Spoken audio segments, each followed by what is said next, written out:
ইসলামের নূর, ইসলামের আলো জ্বালিয়েছি আমি আল্লাহ। সমস্ত কাফের বেঈমানেরা যতই তারা থুতু নিক্ষেপ করুক, যতই চেষ্টা করুক, আমার এই ইসলাম নামক নূরকে তারা নিভাইতে পারবে না। যত নিভানোর চেষ্টা করবে, মুতিম্মু নূরিহি, আমি আল্লাহ পাক এই ইসলামের নূরকে আরো পৃথিবীতে সমুজ্জ্বল করে দেব। এই আয়াতে কারিমান নাজিলের প্রেক্ষাপট যারা আলেম ভাইয়েরা আছেন, ইসলামের দ্বিতীয় যুদ্ধ উহুদের যুদ্ধ। উহুদের যুদ্ধে মুসলমানদের একটু পরাজয় হয় ভুল সিদ্ধান্তের কারণে। 70 জন সাহাবায়ে কেরাম নির্বিচারে কাফেরদের কাছে জীবন দিলেন, দুনিয়া থেকে বিদায় নিলেন। এই 70 জনের ভিতরে নবীজির চাচা সাইয়্যিদুশ শুহাদা হযরতে আমির হামজা ছিলেন। উহুদের ময়দানে যারা গেছেন তারা দেখবেন এক ধারে উহুদ পাহাড় আর এক প্রান্তে জাবালে রুমা, দুই পাহাড়ের মাঝখানে চৌকো গ্রিল দিয়ে এই 70 জন সাহাবীর কবর উহুদের ময়দানে ঘেরা আছে। কোন কবরের চিহ্ন নাই, মাঝখানে একটা কবরের চৌকো নিশানা করা আছে। এই কবরটা নবীজির চাচা সাইয়্যিদুশ শুহাদা হযরতে আমির হামজার কবর। সুবহানাল্লাহ বলেন। এই যুদ্ধে নবীজির মাথার সামনের ভাগের হাড় ভেঙে হেলমেট ঢুকে যায়, দান মোবারক শহীদ হয়ে যায়, নবীজি বেহুশ। আর সাহাবীরা জীবন দিলেন, মুসলমানেরা ভেঙে পড়ল। ইসলাম তাহলে হয়তো দুনিয়ায় থাকবে না। আল্লাহর হাবিবকে আর মুসলমানদেরকে সান্ত্বনা দেওয়ার জন্য আল্লাহর পক্ষ থেকে জিবরাইল আলাইহিস সালাম এই সূরা সাফের 8 নাম্বার আয়াতে কারিমা উহুদের ময়দানে নাজিল করে দিয়েছিলেন। আল্লাহু আকবার। কিয়ামত পর্যন্ত আবু জেহেল, আবু লাহাব, উতবা, শাইবা, মুগিরা, তার উত্তরসূরিরা ইসলামী সংগঠনগুলো দুনিয়া থেকে বিদায় দেওয়ার চেষ্টা করবে।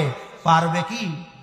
আওয়ামী লীগ মনে হয় পেরিয়ে গিয়েছিল নাকি, শেষে এমন বাড়ি আবাবিল পাখির মতো ভূমিকা রাখছে, ছাত্র জনতা টোপলা টুপলি নিয়ে মামুর বাড়ি দিল্লি যাইতে বাধ্য হয়েছে। কথা বলেন ঠিক কিনা? মানুষের অভিশাপে কেবল তো তাদের শুরু, এখনো যে কোথায় যাবে, নাস্তা নাবুদ হবে, যেটা আপনি আমি এবং তারাও কল্পনায় আনতে পারছি না। কথা বলেন ঠিক কিনা? কারণ তারা যদি থাকতো, ঘন ঘন আমরা খেলা হবে, এই যে কাদের সাহেব এই সমস্ত বক্তব্য দিত, আমাদের একটু হাসিও লাগতো। কথা বলেন ঠিক কিনা? আজকে তারা পালাতো, বাংলাদেশটা মনে হচ্ছে ফাঁকা ফাঁকা। কথা বলেন ঠিক কিনা? মন্ত্রীরা সব কোথায় গেল, কোথায় কাদের কাকা, তাদের সারা দেশটা এখনো লাগে ফাঁকা ফাঁকা। পালাবে না পালাবে না, কোথাও দাও না দেখা, তাদের সারা দেশটা এখনো লাগে ফাঁকা ফাঁকা। ওরে আইন মন্ত্রী আটকে গেল আইনেরই ফাঁদে, দাড়ি সারা দরবেশের ভণ্ড ভণ্ড লাগে। এক শয়তান মারির হাত থেকে বাঁচার জন্য দাড়ি রেখেস, আর এক শয়তান মারির হাত থেকে বাঁচার জন্য দাড়ি কেটেস। বলেন তো, দুই শয়তানের ভিতরে একটু জাতের শয়তান কোনটি? যে দাড়ি রেখেছে। আইনমন্ত্রী আনিসুল হক আর দরবেশ বাবা দাড়ি কেটেছে, মারাত্মক শয়তান। কথা বলেন ঠিক কিনা? ওরে পলকের ঝলক গেল থামিয়ে নেটের চাকা, ওদের সারা দেশটা এখনো লাগে ফাঁকা ফাঁকা। ওরে শুনছি নাকি নেতা নেত্রী খাইছে ও ভাই ডান্ডা, মায়ের চোটে কালামানিকের ফাটাইছে তাই আন্ডা। কথা বলেন ঠিক কিনা? এই কালামানিক আল্লামা সাইদি হুজুরকে ফাঁসির রায় দিয়েছিল, গর্ব করত, আমি দেউলা রাজাকার সাইদিরে ফাঁসির রায় দিয়েছি। যখন তাকে আদালতে নিয়ে যাচ্ছে, পাবলিক পিছন থেকে এমন প্লান্টিকের শট মেরিয়েছে, একটা অন্ডকোষ ফেটে গেছে।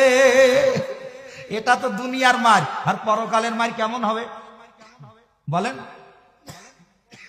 এই সমস্ত জালেমরা বিদায় নিয়েছে দুইটা জিনিসের কারণে, মজলুমদের চোখের পানি আর আল্লাহর দরবার, মজলুমদের বদদোয়া আর আল্লাহর দরবার, মাঝখানে কোনো পার্টিশন থাকে না, ডাইরেক্ট কবুল হয়। ডাইরেক্ট কি হয়? কবুল হয়। উহুদের ময়দানে যুদ্ধ শুরু হলো। বদরের যুদ্ধে আবু জেহেল নিহত হলো, জানেন তো। তার প্রতিশোধের জন্য উহুদের যুদ্ধ শুরু হলো। আবু সুফিয়ানের স্ত্রী হিন্দা ভালো তীরন্দাজ ভাড়া করলো। তীর যে ভালো মারতে পারত তার নাম ওয়াহাশী। নাম কি? যেই ওয়াহাশী মক্কা বিজয়ের দিন মুসলমান হয়েছিলেন। আল্লাহর হাবিব বলেন, সমস্ত সাহাবীদের ভিতরে আদনা দরজার সাহাবী ওই সাহাবীর নাম হযরতে ওয়াহাশী। কি নাম? ওয়াহাশী। উহুদের যুদ্ধ চলতেছে। বিষাক্ত তীর নিয়ে যুদ্ধের ময়দানের চতুর্পাশ দিয়ে ওয়াহাশী ঘুরতেছে, কখন আমির হামজাকে পাবে। কারণ আমির হামজা বদরের যুদ্ধে বিরাট ভূমিকা পালন করে। আপনারা দুই একজন উঠছেন কেন ভাই?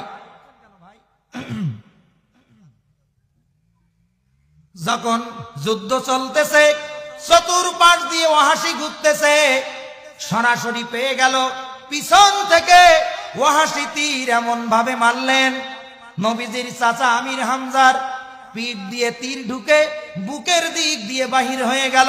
হযরতে আমির হামজা উহুদের ময়দানে ভুট হয়ে পড়ে গেলেন। নবীজির চাচা যখন পড়ে গেলেন, যুদ্ধ সমাপ্ত হলো। হিন্দা ধারালো অস্ত্র ওয়াহাশীর কাছে দিলেন। গলার থেকে নাভি পর্যন্ত ওয়াহাশী আমির হামজা রাদিয়াল্লাহু তাআলা আনহুর সিনাটা দ্বিখণ্ডিত করলেন। করার পরে ধারালো অস্ত্র দিয়ে আমির হামজা রাদিয়াল্লাহু তাআলা আনহুর কলিজাটা বাহির করলেন। বাহির করে হিন্দার হাতে দিলেন। নবীজির চাচার বুক ফাড়া দ্বিখণ্ডিত বডির উপরে হিন্দা নাচানাচি করলো। আর হযরতে আমির হামজার কলিজা কাঁচা চিবিয়ে চিবিয়ে খাইলো। আর গান গাচ্ছে, মুহাম্মদ বদরের যুদ্ধে আমাদের নেতা আবু জেহেলকে মেরে আমাদের অন্তরে যে দাগ দিয়েছিলে, তোমার চাচাকে মেরে আমাদের নেতার হত্যার প্রতিশোধ নিলাম। নাউজুবিল্লাহ বলেন।